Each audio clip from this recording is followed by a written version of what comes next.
अचानक तांत्रिक आंखें खोलकर कन्हैया की ओर देखकर बोला,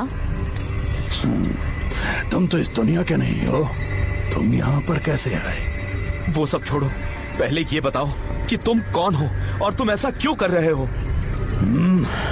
मूर्ख मानव, शायद तो नहीं जानता कि मैं अपनी दुनिया का सबसे शक्तिशाली और महान तांत्रिक हूँ। काली शक्तियों का मालिक हूँ मैं। काली शक्तियों से सिद्धि प्राप्त करके मुझे अपनी दुनिया में शासन करने की भूख सवार हुई और मैंने अपनी दुनिया में सभी राजाओं को मारकर अपनी दुनिया पर अधिकार जमा लिया। लेकिन मेरी भूख फिर भी खत्म नहीं हुई।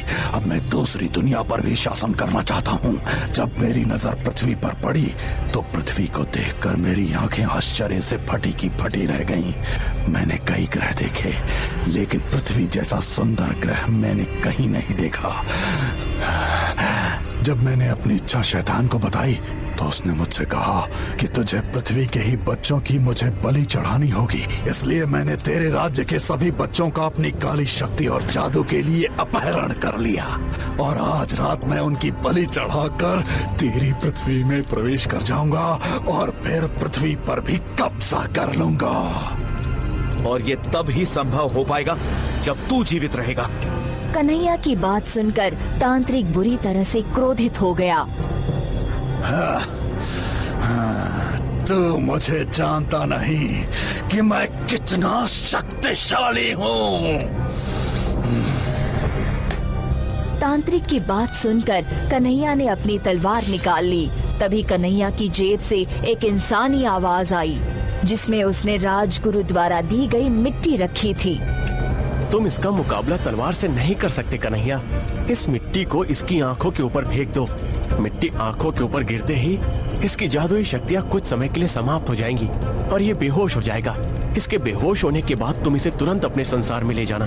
तुम्हारे संसार में इसकी जादुई शक्तियाँ पूरी तरह से समाप्त हो जाएंगी और ये सिर्फ एक आम तांत्रिक बनकर रह जाएगा।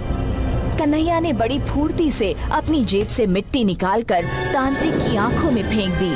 तांत्रिक को कन्हैया से इस बात की बिल्कुल भी उम्मीद नहीं थी। तांत्रिक तुरंत बेहोश हो गया। अगले ही पल कन्हैया की जेब में रखी हुई मिट्टी से आवाज आई, अब मिट्टी को अपने ऊपर और इन बालकों पर फेंक दो। कन्हैया ने तुरंत मिट्टी बालकों के ऊपर फेंक दी। अगले ही पल कन्हैया ने बालकों और तांत्रिक सहित ने स्वयं को चंदनगढ़ महल के अंदर राजा विक्रम के पास पाया। कन्हैया और बालकों को देखकर राजा विक्रम बुरी तरह से चौंक गया। तभी उसकी नजर बेहोश तांत्रिक पर पड़ी। राजा विक्रम कन्हैया से बोला, ये कौन है? कन्हैया सारी घटना बताते हुए राजा से बोला, महाराज, इसने अपनी काली शक्तियों के द्वारा चंदनगढ़ राज्य के हर बालक को अगवा किया था। ये हमारी दुनिया का नहीं है महाराज। अगर मैं समय रहते इसके पास नहीं पहुंचता तो ये आज रात सभी बालकों की बलि देकर हमारी पृथ्वी पर कब्जा कर लेता। राजा विक्रम ने तांत्रिक को उसी समय मौत के घाट उतार दिया।